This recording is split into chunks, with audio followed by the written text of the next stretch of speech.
ਖਬਰ ਯੂਰਪ ਤੋਂ ਆ ਰਹੀ ਆ। ਯੂਰਪ ਦੇ ਵਿੱਚ ਇੱਕ ਬਹੁਤ ਵੱਡਾ power outage mega power outage ਹੋਈ ਆ, ਜਿਸ ਕਰਕੇ ਸਪੇਨ ਅਤੇ ਪੁਰਤਗਾਲ ਦੇ ਵਿੱਚ ਸਭ ਤੋਂ ਜ਼ਿਆਦਾ ਕਹਿੰਦੇ ਵੀ ਇਸ ਦਾ ਭੈੜਾ ਅਸਰ ਪਿਆ ਆ। ਸਬਵੇ ਸਿਸਟਮ ਤੋਂ ਲੈ ਕੇ ਆਮ ਲੋਕਾਂ ਦੀ ਜਿਹੜਾ ਜੀਵਨ ਆ ਉਹ ਸਾਰੀ ਤਰ੍ਹਾਂ ਪ੍ਰਭਾਵਿਤ ਹੋਇਆ ਤੇ ਕਹਿੰਦੇ ਵੀ ਇਹ ਬਲੈਕ ਆਊਟ ਨੂੰ ਡੀਲ ਕਰਦੇ ਕਰਦੇ 10 ਘੰਟੇ ਹੋਰ ਵਕਤ ਜਿਹੜਾ ਉਹ ਲੱਗ ਸਕਦਾ ਹੈਗਾ ਆ। So public transport system, traffic light, hospitals, manufacturing, nuclear power plants ਸਾਰੇ ਹੀ ਕਹਿੰਦੇ ਆ ਵੀ ਉਹ ਕੰਮਕਾਜ ਡੈਡ ਹੋ ਗਿਆ। ਮੈਡਰਿਡ ਤੋਂ ਲੈ ਕੇ ਲਿਸਬਨ ਤੱਕ ਇਹ ਸਾਰੀਆਂ ਚੀਜ਼ਾਂ। ਸੋ ਯੂਰਪ ਦੇ ਵਿੱਚ ਜੇ ਤੁਹਾਡੇ ਰਿਸ਼ਤੇਦਾਰ ਆ, ਤੁਸੀਂ ਉਹਨਾਂ ਨੂੰ ਕਾਲ ਕਰਕੇ ਦੇਖ ਰਹੇ ਹੋ ਫੋਨ ਨਹੀਂ ਚੱਕ ਰਹੇ, ਤਾਂ ਘਬਰਾਓ ਨਾ। ਮੋਸਟ ਪ੍ਰੋਬਬਲੀ ਉਹਨਾਂ ਦੇ ਜਿਹੜੀ ਉਹ ਬਿਜਲੀ ਗਈ ਹੋ ਸਕਦੀ ਆ। ਬਲੈਕ ਆਊਟ ਜਿਹੜਾ ਉਧਰ ਚੱਲ ਰਿਹਾ ਆ, ਜਿਸ ਕਰਕੇ ਜਿਹੜੀ ਇਹ ਸਿਚੁਏਸ਼ਨ ਆ ਉਹ ਇਦਾਂ ਦੀ ਬਣੀ ਹੈਗੀ ਆ। ਉਦੋਂ ਇਹ ਖਬਰ ਇਹ ਦੱਸ ਰਿਹਾ ਵੀ ਕਹਿੰਦੇ ਵੀ ਕੋਈ ਇੰਡੀਕੇਸ਼ਨ ਨਹੀਂ ਹੈਗਾ ਸਾਈਬਰ ਅਟੈਕ ਦਾ, ਵੀ ਇਦਾਂ ਲੱਗ ਰਿਹਾ ਹੋਵੇ ਵੀ ਉਹ ਪੂਰੇ ਦਾ ਪੂਰਾ ਗ੍ਰਿਡ ਉਹਨਾਂ ਨੇ ਕਿਤੇ ਫੇਲ ਕਰਾਤਾ ਹੋਵੇ। ਉਹ ਸਿਚੁਏਸ਼ਨ ਤਾਂ ਹੋਪਫੁਲੀ ਨਹੀਂ ਹੈਗੀ, ਬਟ ਇਹ ਜਿਹੜਾ ਉਹ ਦੱਸ ਰਿਹਾ ਵੀ ਉੱਥੇ major power outage black out ਜਿਹੜਾ ਹੋਇਆ ਆ, ਜਿਸ ਕਰਕੇ ਕਈ ਘੰਟਿਆਂ ਤੱਕ ਜਿਹੜੀ ਬਿਜਲੀ ਆ ਉਹ ਗੁੱਲ ਜਿਹੜੀ ਉਹ ਰਹੇਗੀ ਤੇ ਆਉਂਦੇ ਜਿਹੜੇ ਕੁਝ ਘੰਟੇ ਆ ਉਹ ਇਸੇ ਤਰੀਕੇ ਦੇ ਨਾਲ ਉੱਥੇ ਲੋਕਾਂ ਨੂੰ ਗੁਜ਼ਾਰਨੇ ਪੈਣਗੇ। ਖਬਰ ਯੂਰਪ ਤੋਂ ਆ ਰਹੀ ਆ। ਯੂਰਪ ਦੇ ਵਿੱਚ ਇੱਕ ਬਹੁਤ ਵੱਡਾ power outage mega power outage ਹੋਈ ਆ, ਜਿਸ ਕਰਕੇ ਸਪੇਨ ਅਤੇ ਪੁਰਤਗਾਲ ਦੇ ਵਿੱਚ ਸਭ ਤੋਂ ਜ਼ਿਆਦਾ ਕਹਿੰਦੇ ਵੀ ਇਸ ਦਾ ਭੈੜਾ ਅਸਰ ਪਿਆ ਆ। ਸਬਵੇ ਸਿਸਟਮ ਤੋਂ ਲੈ ਕੇ ਆਮ ਲੋਕਾਂ ਦੀ ਜਿਹੜਾ ਜੀਵਨ ਆ ਉਹ ਸਾਰੀ ਤਰ੍ਹਾਂ ਪ੍ਰਭਾਵਿਤ ਹੋਇਆ ਤੇ ਕਹਿੰਦੇ ਵੀ ਇਹ ਬਲੈਕ ਆਊਟ ਨੂੰ ਡੀਲ ਕਰਦੇ ਕਰਦੇ 10 ਘੰਟੇ ਹੋਰ ਵਕਤ ਜਿਹੜਾ ਉਹ ਲੱਗ ਸਕਦਾ ਹੈਗਾ ਆ।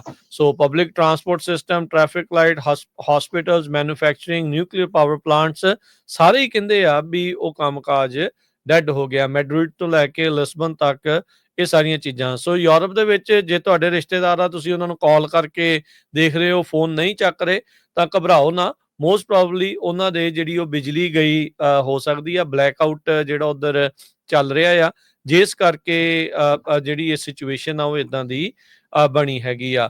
ਉਦੋਂ ਇਹ ਖਬਰ ਇਹ ਦੱਸ ਰਿਹਾ ਵੀ ਕਹਿੰਦੇ ਵੀ ਕੋਈ ਇੰਡੀਕੇਸ਼ਨ ਨਹੀਂ ਹੈਗਾ ਸਾਈਬਰ ਅਟੈਕ ਦਾ, ਵੀ ਇਦਾਂ ਲੱਗ ਰਿਹਾ ਹੋਵੇ ਵੀ ਉਹ ਪੂਰੇ ਦਾ ਪੂਰਾ ਗ੍ਰਿਡ ਉਹਨਾਂ ਨੇ ਕਿਤੇ ਫੇਲ ਕਰਾਤਾ ਹੋਵੇ। ਉਹ ਸਿਚੁਏਸ਼ਨ ਤਾਂ ਹੋਪਫੁਲੀ ਨਹੀਂ ਹੈਗੀ, ਬਟ ਇਹ ਜਿਹੜਾ ਉਹ ਦੱਸ ਰਿਹਾ ਵੀ ਉੱਥੇ major power outage black out ਜਿਹੜਾ ਹੋਇਆ ਆ, ਜਿਸ ਕਰਕੇ ਕਈ ਘੰਟਿਆਂ ਤੱਕ ਜਿਹੜੀ ਬਿਜਲੀ ਆ ਉਹ ਗੁੱਲ ਜਿਹੜੀ ਉਹ ਰਹੇਗੀ ਤੇ ਆਉਂਦੇ ਜਿਹੜੇ ਕੁਝ ਘੰਟੇ ਆ ਉਹ ਇਸੇ ਤਰੀਕੇ ਦੇ ਨਾਲ ਉੱਥੇ ਲੋਕਾਂ ਨੂੰ ਗੁਜ਼ਾਰਨੇ ਪੈਣਗੇ। ਖਬਰ ਯੂਰਪ ਤੋਂ ਆ ਰਹੀ ਆ। ਯੂਰਪ ਦੇ ਵਿੱਚ ਇੱਕ ਬਹੁਤ ਵੱਡਾ power outage mega power outage ਹੋਈ ਆ, ਜਿਸ ਕਰਕੇ ਸਪੇਨ ਅਤੇ ਪੁਰਤਗਾਲ ਦੇ ਵਿੱਚ ਸਭ ਤੋਂ ਜ਼ਿਆਦਾ ਕਹਿੰਦੇ ਵੀ ਇਸ ਦਾ ਭੈੜਾ ਅਸਰ ਪਿਆ ਆ। ਸਬਵੇ ਸਿਸਟਮ ਤੋਂ ਲੈ ਕੇ ਆਮ ਲੋਕਾਂ ਦੀ ਜਿਹੜਾ ਜੀਵਨ ਆ ਉਹ ਸਾਰੀ ਤਰ੍ਹਾਂ ਪ੍ਰਭਾਵਿਤ ਹੋਇਆ ਤੇ ਕਹਿੰਦੇ ਵੀ ਇਹ ਬਲੈਕ ਆਊਟ ਨੂੰ ਡੀਲ ਕਰਦੇ ਕਰਦੇ 10 ਘੰਟੇ ਹੋਰ ਵਕਤ ਜਿਹੜਾ ਉਹ ਲੱਗ ਸਕਦਾ ਹੈਗਾ ਆ।